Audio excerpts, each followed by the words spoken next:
A paz de Cristo a todos. As 10 virgens, a lâmpada. A parábola das 10 virgens. Por que as 10 virgens precisam de azeite e o que significam as lâmpadas? Precisam de azeite para acender as lâmpadas, a fim de terem luz. Mateus 25:8. Isto é, o entendimento da palavra. O texto principal é esse, de Mateus 25, do 1 ao 13. É o único texto que fala sobre esta parábola. Então o reino do céu será semelhante a 10 virgens que, tomando as suas lâmpadas, saíram ao encontro do esposo. E 5 delas eram prudentes e 5 loucas. As loucas, tomando as suas lâmpadas, não levaram azeite consigo, mas as prudentes levaram azeite em suas lâmpadas, em suas vasilhas, com as suas lâmpadas. E tardando o esposo, tosquenejaram todas e adormeceram. Mas à meia-noite ouviu-se um clamor: aí vem o esposo, saí-lhe ao encontro. Então todas aquelas virgens se levantaram e prepararam as suas lâmpadas. E as loucas disseram às prudentes: dai-nos do vosso azeite, porque as nossas lâmpadas se apagam. Mas as prudentes responderam, dizendo: não seja caso que nos falte a nós e a vós. Ide antes aos que o vendem, comprai-o para vós. E tendo elas ido comprá-lo, chegou o esposo, e as que estavam preparadas entraram com ele para as bodas, e fechou-se a porta. E depois chegaram também as outras virgens, dizendo: Senhor, Senhor, abre-nos. E ele respondendo disse: em verdade vos digo que não vos conheço.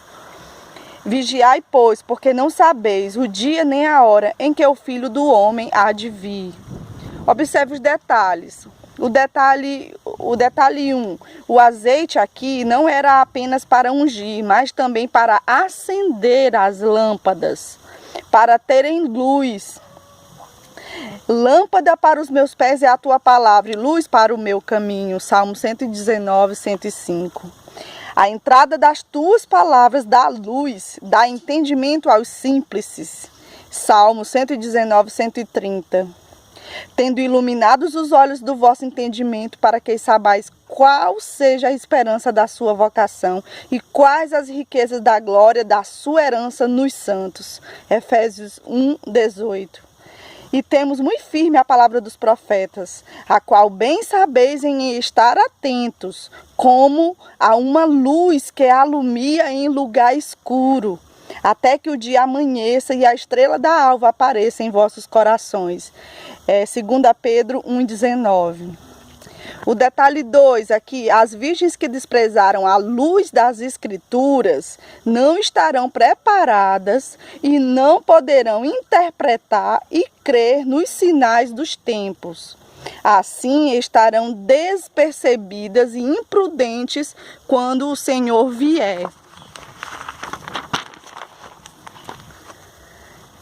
Mas, irmãos, acerca dos tempos e das estações, não necessitais de que vos escreva. 1 Tessalonicenses 5:1.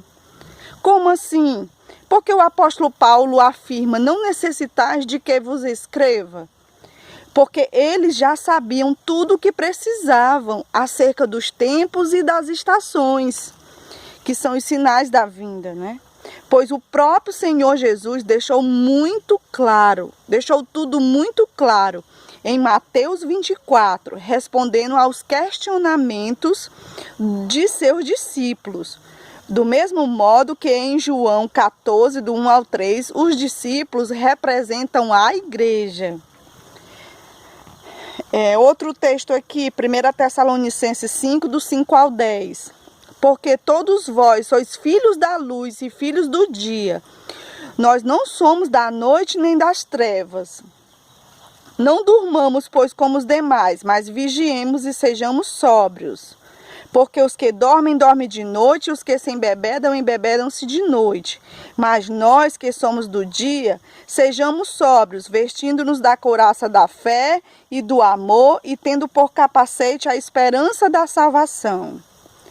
Porque Deus não nos destinou para a ira, mas para a aquisição da salvação, por nosso Senhor Jesus Cristo, que morreu por nós, para que quer vigiemos, quer durmamos, vivamos com ele. 1 Tessalonicenses 5, do 5 ao 10. O detalhe 3, os 3 grupos de pessoas nessa parábola, né? O primeiro grupo, as loucas que não levaram azeite consigo. O segundo grupo, as prudentes que levaram azeite consigo. O terceiro grupo o grupo daqueles que gritaram. Aí vem o esposo, sair-lhe ao encontro. Podemos observar um detalhe importante na parábola. Tanto as loucas quanto as prudentes dormiram. O que significa dormir no contexto da parábola das 10 virgens? Esta parábola deve ser interpretada em conjunto com Mateus 24, onde dormir não significa morte, mas sim a falta de vigilância nos acontecimentos dos últimos dias. Você pode ter azeite na vasilha, porém é preciso permanecer acordado para poder testemunhar os acontecimentos desses últimos dias. Não durmamos, pois, como os demais, mas vigiemos e sejamos sóbrios. 1 Tessalonicenses 5 e 6. Porque Deus não nos destinou para a ira, mas para a aquisição da salvação, por nosso Senhor Jesus Cristo, que morreu por nós para que, quer vigiemos, quer durmamos, vivamos juntamente com Ele, Cristo, né? Por isso, exortai-vos uns aos outros e edificai-vos uns aos outros, como também o fazeis. 1 Tessalonicenses 5, do 9 ao 11. Observe que Paulo aponta uma classe que dormia, mas estava com Cristo.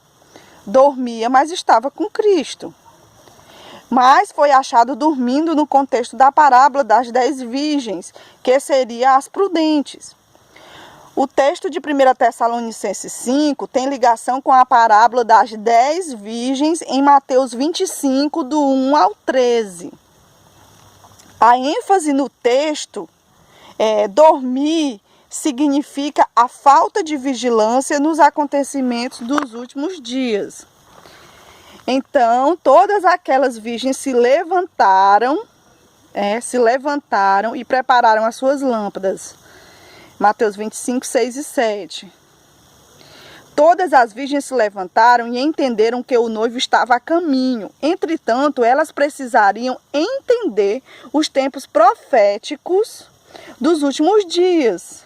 Até esse breve momento de espera, mas esse momento de espera é um tempo de grande aflição. E somente 5 foram prudentes e tinham o entendimento da palavra profética, para poderem permanecerem firmes até a vinda do noivo. É muito importante estudar e entender a palavra e seus tempos proféticos para os últimos dias. Será um tempo de aflição.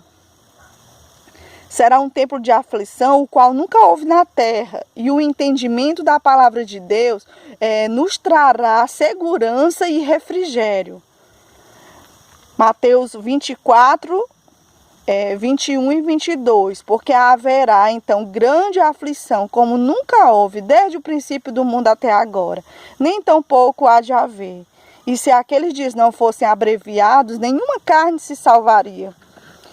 Mas por causa dos escolhidos, serão abreviados aqueles dias. Conclusão. Embora haja alguns que afirmam que a igreja será arrebatada antes da grande tribulação, e que logo após o arrebatamento haverá uma suposta segunda chance, entre aspas, para aqueles que ficaram, tal afirmação não tem nenhuma propriedade bíblica, pois segundo a parábola das 10 virgens, aquelas que ficaram seriam definitivamente rejeitadas pelo noivo, pelo esposo. E a porta, que é a porta da salvação, nunca mais será aberta para elas. Mateus 25, 11 e 12. E depois chegaram também as outras virgens, dizendo: Senhor, Senhor, abre-nos. E ele respondendo disse: Em verdade vos digo que não vos conheço. Então, quem são as virgens prudentes? Aqueles que têm o seu prazer na lei do Senhor e nela medita de dia e noite. Salmos 1. porém dormiram, assim como as loucas, né? E quem são as virgens loucas? São aqueles crentes que desprezam as pérolas e dizem, não gosto de ler, para que eu vou ler Apocalipse, para que entender a Bíblia, né? Esses se esquecem das promessas feitas nas Escrituras para aqueles que leem e os que ouvem e guardam as palavras dessa profecia, Apocalipse 1 e 3. E quem são os que clamam? Aí vem o esposo. São aqueles que nunca dormiram, mas sempre permaneceram vigilantes e observando todos os sinais dos últimos dias. São os atalaias. A paz de Cristo, até o próximo vídeo.